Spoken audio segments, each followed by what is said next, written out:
Welcome to A Shot of Ag. My name is Rob Sharkey. I'm a fifth-generation farmer from just outside of Bradford, Illinois.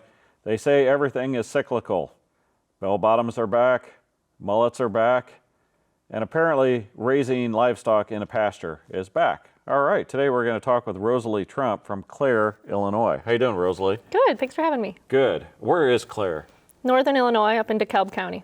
Okay, well, thank you for coming here.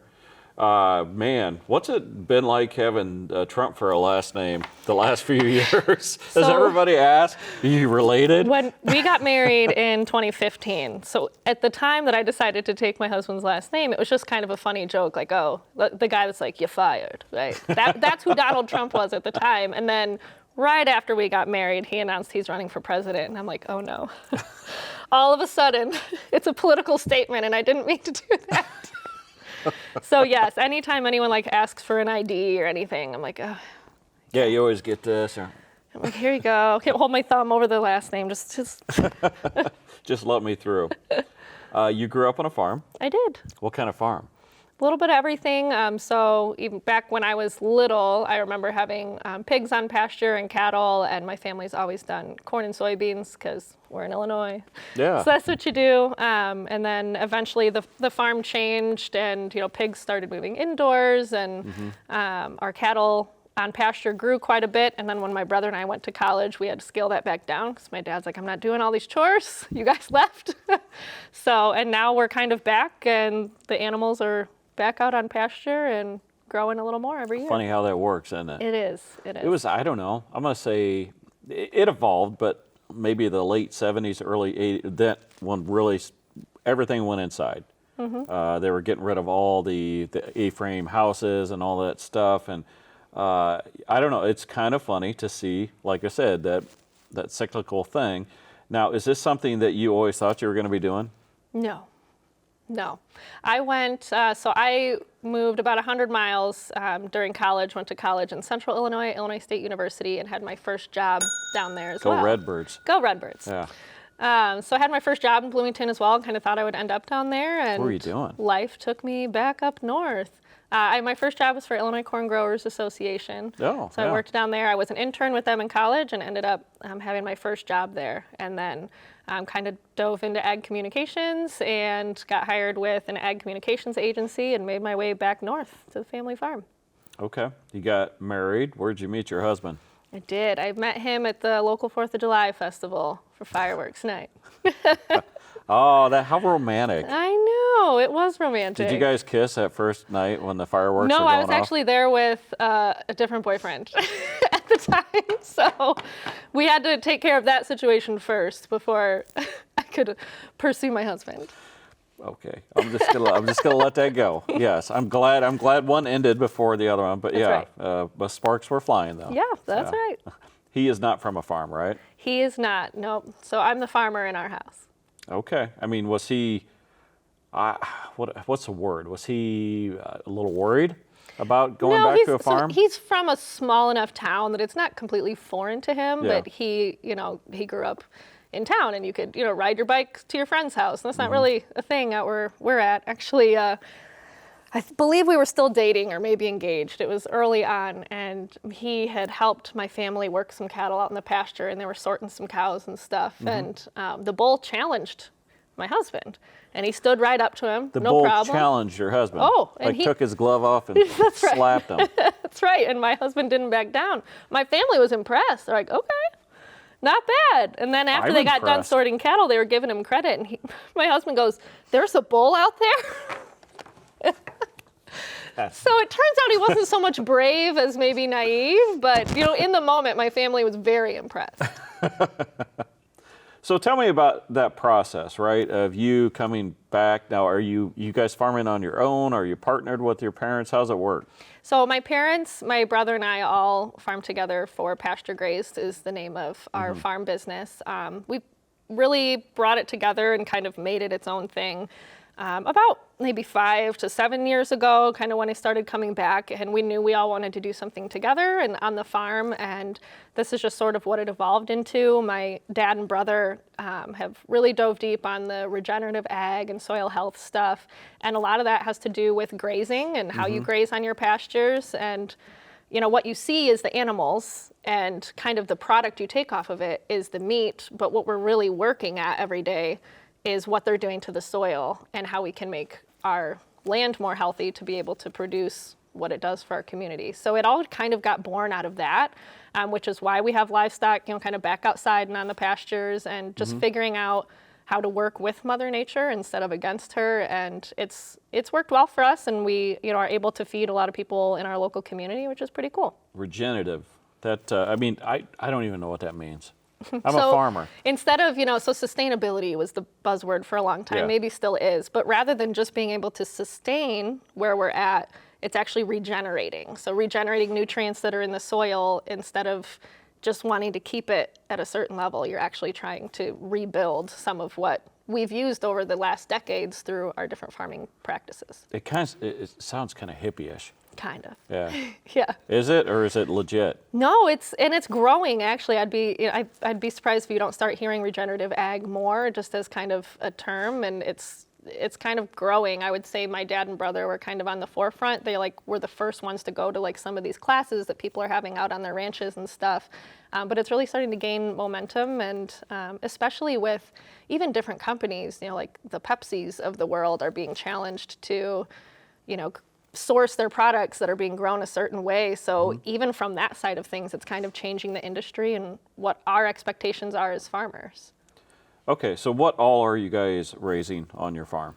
We have beef cattle, pigs, we also have sheep, and my dad and brother do corn and soybeans as well.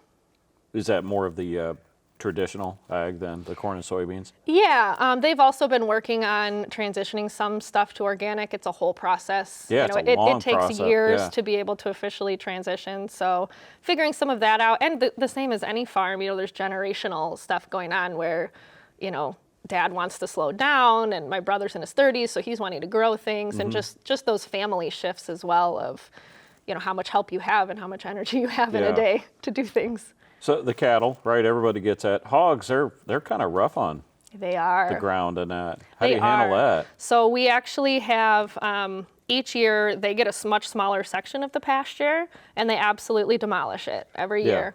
But each year we move which section where they're going to be. So we only have pigs on pasture basically during the warm months. So we get them after weaning in the spring, and then by the time cold weather really starts to hit, their life cycle has ended and they go to the processors. So we're not wintering them on the pastures, but they get a different section every year so that the section they destroyed has time to heal and regrow. Do you have any timber? We do, yeah. We Because have some that's tree a- lines and stuff that That's go a big through. thing right now is getting the pigs into the timber. Yeah, and you've got to be able to provide shade as well. So if you either have to put up a building to give them shade, or if you're lucky enough to have trees in your pasture, that kind of becomes part of the equation of where you have your animals set up, especially during the summer in the heat of the day. When you say you gotta have, is that just for the comfort of the animal, or is Absolutely. that like rules for whatever you're doing? Well, it's comfort of the animal, but also an animal isn't going to perform well for you if you aren't keeping them healthy. So if an animal's under heat stress or anything like that, they're not going to do well, and it's going to impact your bottom line as well. So Yeah. it's never good for a farmer for an animal to be uncomfortable in any way. And sheep, I heard they're dumb. We do have sheep. I don't think they're particularly smart, but they're smaller than cattle, which makes them a little easier to correct when they're not dumb, being but smart. they're smaller. Well, there's can that. push 'em around. I don't know if cattle are really all that smart either, but they're a lot harder to correct when they're going the wrong way or not doing what they're supposed to do. There's a myth out there about cow tipping. Can you actually tip a sleeping cow over? No, you cannot. You're welcome to try, and I guess I'd be impressed, but considering that they sleep laying down, it'd be impressive to Okay. tip them over. Well, what if you just aggressively ran up to one that's standing and would with all your might just put a Probably shoulder be in? the same as like a ladybug hitting you in the arm. Yeah. Probably not going to knock you over. So right here, right now, we're putting it to bed. busting it. There's no cow tipping. No, I've never seen anyone tip a cow in my life. Okay, unless the cow was your waitress. Perhaps. It's the first time I've ever seen the cameraman laugh. Well done. It wasn't not that good of a joke, but here we are. So who are you selling your meat to? Just people in our community. The biggest part of our business is selling quarters and halves of beef or halves and wholes of pigs, which means you have to have a deep freezer and have some idea of being able to work with a Which butcher. people don't have anymore. I know. We kind of figured that out actually when COVID hit. And then people started panicking about food and getting kind of yeah, weird. So yeah. all these new customers showed up. And they're like, what do I have to do to have a quarter beef? And we're explaining it to them. And they're like, but where do I put it? And we just never thought of, I guess, if you don't have a deep freezer, if you're in an apartment, of course you don't. So then we kind of had to tell them, like, you shouldn't buy a quarter beef. Then if you don't have the freezer space for it, it's going to go bad pretty fast. Yeah. So it's kind of interesting. So then we kind of pivoted a little bit and added some freezers on our farm so people can stop out and just buy, 20 pounds of meat if they want at a time. So we had to kind of start offering those smaller packages because people were interested in buying from us, but they didn't have a whole deep freezer, or they live by themselves and they don't need that much beef or pork, How long does a steak last in a freezer? Oh, I mean, you're safe at a year. It's probably safe to eat after that, but the quality is where you kind of start. Kind of starts going down. a Yeah, little so bit, we try to eat through, all of our steaks in a year, and ground beef maybe a little longer just because it's not, a steak. You want it to be this really tender, high quality eating experience. All right. So if I put steak. Well, I put your steak up against a steak I get at Walmart, which is safe. Absolutely. Yeah. Is it going to taste different? I think so. And know all of our so. customers, You can say it. I mean, I know you want to I be really like, do. There's no wrong way to do things. Just because we have everything on pasture forever isn't to say it's the only right way to do things. Every farm is trying to figure out what works best for their business and their family, and this is what's worked for us. And our community is excited about it. We mostly, when people come and either buy a quarter beef or buy a steak from us, they are usually coming back for more. And it is different for them. We also grain finish, so even though all of our beef is grass fed and eats grass its whole life, we're also finishing on grain, which brings some of that really good marbling back through. So we really like what we're raising. You kind of get that, you get to see that the animal was raised on pasture. If sustainability is something that's important to you, we can bring that to the table, but we're not necessarily losing any of the taste or quality because we're able to grain finish as well. Some people absolutely love grass-fed. That's all they want, 100%. Not so much me. I don't guess care it's for the old taste school. in particular, but I'm kind of spoiled, right? Yeah. Is that the same with the pigs too? Are they grain finished? Yep, so they're kind of the same. They're out in pasture, but like you said, they tear up the pasture so much, and they're not really much of a grass eater anyway. So they get to live outside, but we're feeding them every day. So what do we got here? This is just your brochure, or what do you call it? That's just a postcard. So that's a picture of our pasture here. You can see most of our cows are white. So we have British white cows, and we also breed with an Angus bull. So using a couple different breeds there. And then our logo up on top, Pasture Grazed, is the name of our farm business. And my mom is an artist, so she made the logo. I've worked in communications and marketing, so I do a lot of our forward-facing marketing stuff. And then my dad and brother are the soil health experts, so they bring that to the table. It's a group effort. Tell me about your mom. What is she? She's an artist? She is an artist. She was a graphic designer, going through college and stuff, and then made a name for herself in the art world, traveling the world, teaching people how to use polymer clay and all these precious metals to make jewelry. And she was kind of the first one to figure. I don't know what figure all that is. It's just I don't know either, so don't quote me on it. Okay. But it's a clay, and it contains different pieces of silver in it. So once you build, your ring or your necklace, whatever you're going to do, and when you put it in the kiln, it comes out as silver. So you can She's an kind of alchemist. mold your own silver into stuff. Yeah, it's really cool. And so she made DVDs, and she wrote a book, and she got to travel the world doing it. Yeah, it was pretty cool. So we had a pretty serious artist make our logo. Yeah.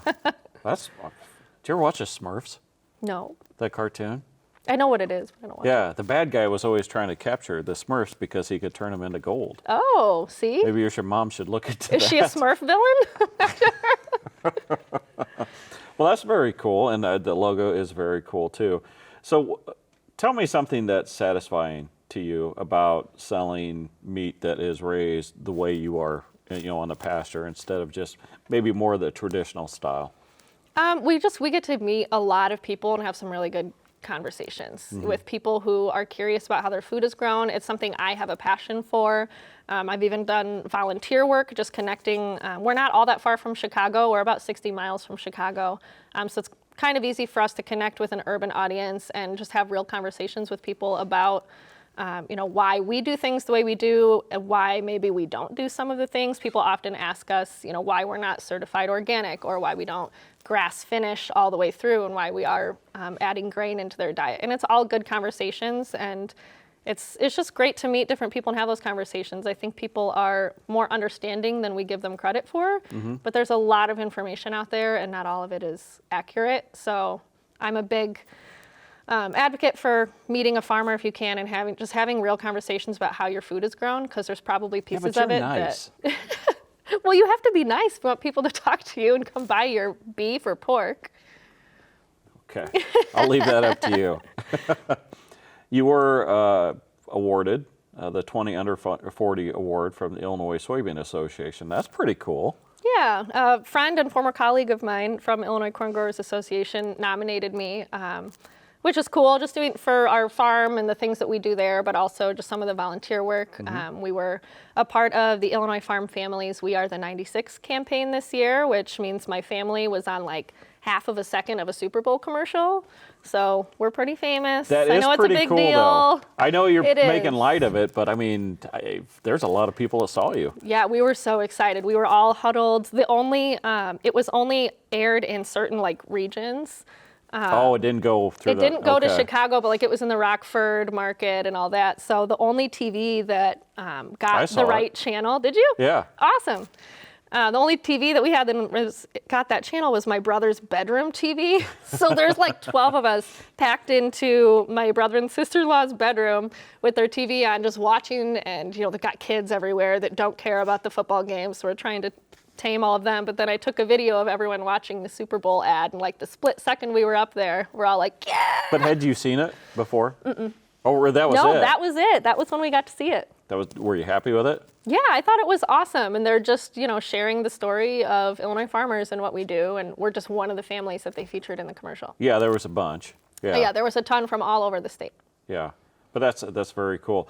Tell me what the 96 campaign is, because not everybody knows that. Sure. So we are the 96%. It all goes back to a survey that they did, surveying all of the Illinois public and asking what percentage of farms they thought were family owned. And I believe the survey came back with 47% was what everyone assumed. And actually 96% of farms in Illinois are still family owned. You have 2 kids? I do. How old are they? 6 and 3. Oof. I'm tired. How are you even here? I don't know. Coffee. Brought to you by coffee. Are you excited about raising kids on a farm? Yeah, it's really awesome. We're double lucky. We don't just get to raise them on a farm, but our family is all super close. There's 2 houses on the farm where we live. So my parents, Grandma and Grandpa are in one house, and we're right across the driveway. And then my brother and his 3 kids are just a 4-wheeler ride away across the field. So Most people call that a compound. yes, Yeah. that's what we have. Do you But have it's a so moat? fun for the kids. Do you have a school bus buried in the backyard We don't. I'll think with about supplies and ammunition? If my husband had his way, we might. Honestly, I agree. I think that's probably the best way.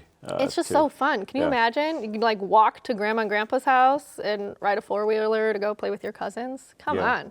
Well, I mean, your family must get along. I mean, unfortunately, not every Yeah. farm family does, and that creates a lot of trouble. I give the most credit to my husband and my sister-in-law. So they're the in-laws, right? Yeah, So they live the in outliers. our compound with their in-laws all the time, and I don't know if a lot of people could do that.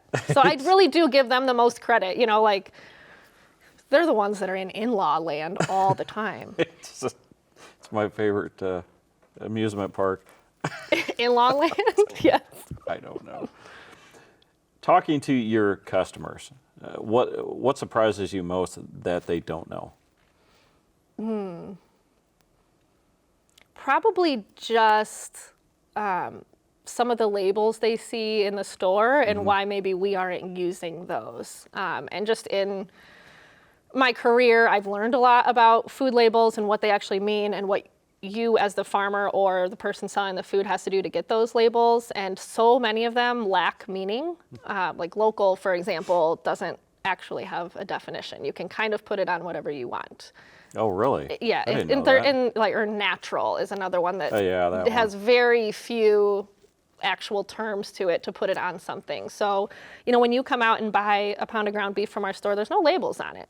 You got to come out and have a conversation with us, and I'll tell you exactly how and when and where it was raised, but we don't have those labels. And so I think some people feel like, why aren't you, grabbing up that opportunity? And there's just no need for it, I guess, if you're coming out to the farm. And I'm also not really about misleading people or trying to leverage things that have no meaning.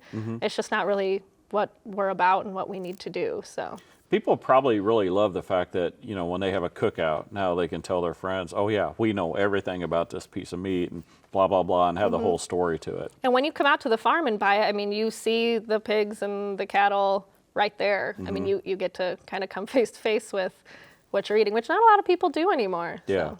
Are they okay with it? People that have no idea about farming and they come out and, they see the pig poop and all that, they're no problem with that?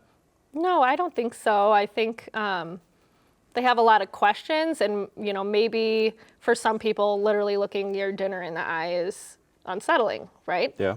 Unless you're maybe a sociopath or something. But it is, but it's part of what if you're going to eat meat, I mean, that's what you're doing, Yeah. And so I think just for people to even have that experience and get to see how that animal lived its life or how we were raising it, gives them some peace in being able to have that for dinner, I guess. Yeah. Well, I mean, you got to give them credit. Yeah. Well, I mean, not everyone's willing to come out and do that, really, you know. So. What's with the bag? Is this what people get their meat in? That's right. So when we came up with the smaller bundles for people to come get for their freezer, these freezer totes are about what you can fit in the freezer above your fridge, It's to like give you an apartment. the stuff that you get in the grocery store, right? Yeah, To take it's like an insulated freezer bag. My wife's big on that, right? She's like, when I grew up, Mom would buy the milk in Peoria. There's a 45-minute ride home. Plus, she would stop at Sears and JCP, what old people do and all that. And we'd get home 4 hours later, and we drink the milk, and we get sick. And that's just the way life is. My wife will not buy the milk now unless she has one of those bags. I'll tell you what, you can keep it and give it to her for Christmas or something. It's perfect. Fantastic idea. Is there a place on social media or a website that people can find out more about you? Yeah, so our website is pasture-grazed.com. So that has our whole story and kind of what we do on our farm and also information about purchasing meat from us. And our Facebook page is Pasture Grazed. Okay. And any expansion? You guys going to get an ostrich, something like that? I don't think so. We did recently get a donkey to hang out with the sheep. So her job is to keep the coyotes away. Do you have problems with the coyotes? Yes. They'll attack a sheep? Newborn lambs are the biggest concern. So especially during lambing season, we have some extra precautions that we take. But in theory, the donkey's job is to kind of spook them off. I've heard that it's pretty effective. They make a horrible noise, donkeys, when they're upset. When she's unhappy, you can hear it for miles. So I actually think that's their biggest defense. They are pretty territorial. I mean, they'll get physical if they need to, but I think even if she just yelled, the coyotes would scatter. Yeah. So. They're awful for people that live in town, how awful the coyotes are. Yeah. Especially, we had some lambs earlier than anticipated this year, like in February. Yeah. You got to imagine how hungry a coyote is by February. They're willing to go after some stuff. Yeah. Farm cats. My precious kitty. Rosalie Trump from Clare, Illinois. I want to thank you for making the trip down here. Really, really appreciate it. And congratulations on all your success. Not only being able to have a successful family business, but able to teach people in the cities more about where their food comes from. It's not something that everybody can do. You're so nice. That's, I think, what it is. People just want to listen to you. So thank you very much. Everybody else, we'll catch you next week.